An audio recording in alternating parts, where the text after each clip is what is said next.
सोडवलेलेच numerical पुन्हा घेतोय आणि ते न बघता सोडवण्याचा प्रयत्न करतोय. दुसरं न्यूमरिकल ऍटलीस्ट मला 50% ते आरामात सॉल्व्ह होतं. बरोबर. त्याच्यानंतर मला कुठे अडचण आली तर मी वही उघडून फक्त तेवढी अडचण बघेल आणि नाही आली तर मी पूर्ण न बघता सोडवेल. सेकंड न्यूमरिकलला आलो, पुन्हा मी स्टेप वही बंद केली. सेकंड न्यूमरिकल आणि फर्स्ट न्यूमरिकल मध्ये काय डिफरन्स होता, कशा प्रकारे सोडवलं, मी डोळे झाकून सगळं आठवून बघितलं. आता 2 न्यूमरिकल परफेक्ट झाले.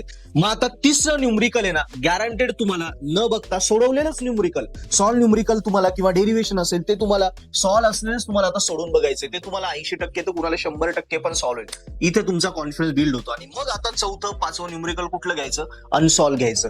यावेळी न्यूमरिकल सब्जेक्टचा अभ्यास करायचा. ज्यांना न्यूमरिकल मॅथमॅटिकल सब्जेक्ट असतात त्यांचा यावेळी अभ्यास करायचा. क्लिअर. आता सेकंड आलं थेरी सब्जेक्ट. थेरी सब्जेक्टला काय, मेन तुमचा प्रश्न आहे. प्रश्न झाल्यानंतर टॉपिक आहे, टॉपिक मधले मेन पॉइंट्स आहे, ते पॉइंट्स फक्त लक्षात ठेवायचे. पॉइंट्स, समजा एक टॉपिक आहे, त्या टॉपिक मध्ये 8 पॉइंट आहे. सो एकदा ते लिहून काढा. लिहिल्यानंतर ते डोळे झाकून आठवून बघा. एकदा तुम्हाला ते सगळे पॉइंट्स आठवले की बस ते पॉइंट्स लिहून काढायचे. कारण एकदा पॉइंट्स वाचून झाल्यावर ते लिहून काढायचे. लिहिल्याने वाचल्यावर एकदा लक्षात राहतं, लिहिल्यानंतर 2-3 वेळा वाचण्याचा फायदा होतो. त्यामुळे ते पॉइंट्स लिहून काढायचे आणि मग डोळे झाकून ते आठवून बघायचे.